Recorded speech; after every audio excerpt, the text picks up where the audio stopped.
Welcome back to the deep dive.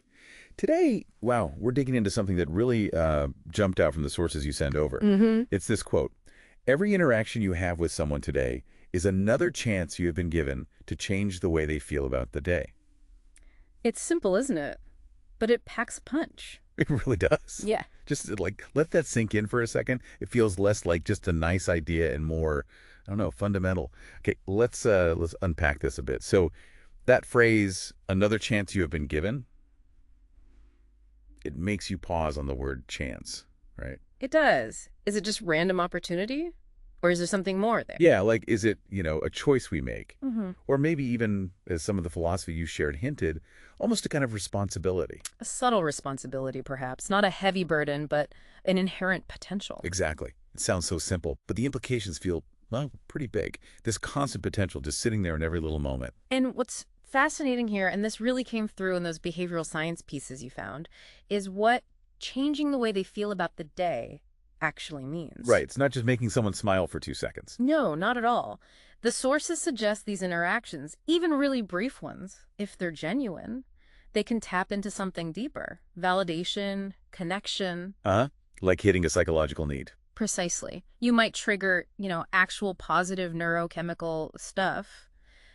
It's potentially a subtle reframe of their whole outlook for that day. A subtle reframe. I No. like that. It's more significant than just a fleeting mood lift. Much more. And that connects to the every interaction part, because we tend to think making a difference needs like a big gesture. Right, something dramatic. But your notes, they really highlighted the opposite. Mhm. It's the nod in the hallway, isn't it? Or just actually listening for a moment when a colleague speaks. Or the polite exchange with the cashier, those tiny moments. Yeah, and this is where it gets really interesting for me. hmm How many of these chances do we actually get in a day?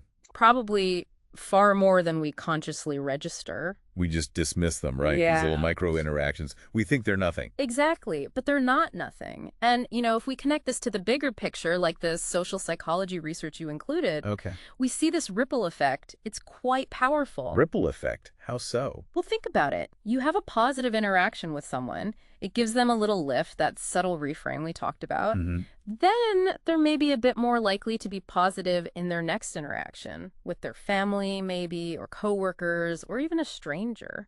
So it spreads, like paying it forward, but maybe unconsciously. Sort of, yes. The sources even mention things like emotional contagion. Moods and attitudes can actually kind of spread through a social environment. Wow. Good. So, understanding this, it suddenly makes those seemingly mundane, everyday exchanges feel quite different, doesn't it? It really does. They become opportunities for real positive impact, potentially quite widespread. Makes you want to be a bit more conscious in those moments. Definitely. So it boils down to this kind of simple but really powerful idea. Every single interaction holds this potential, Mm. a potential for you to positively influence someone's day. It's a heck of a reframe for just walking through the world. Yeah, changes things. hmm And, well, this raises an important question, I think, for you to mull over. Okay. Knowing this, knowing that every interaction is a chance, how might you choose to use your very next one? The next person you encounter, what will you do with that chance?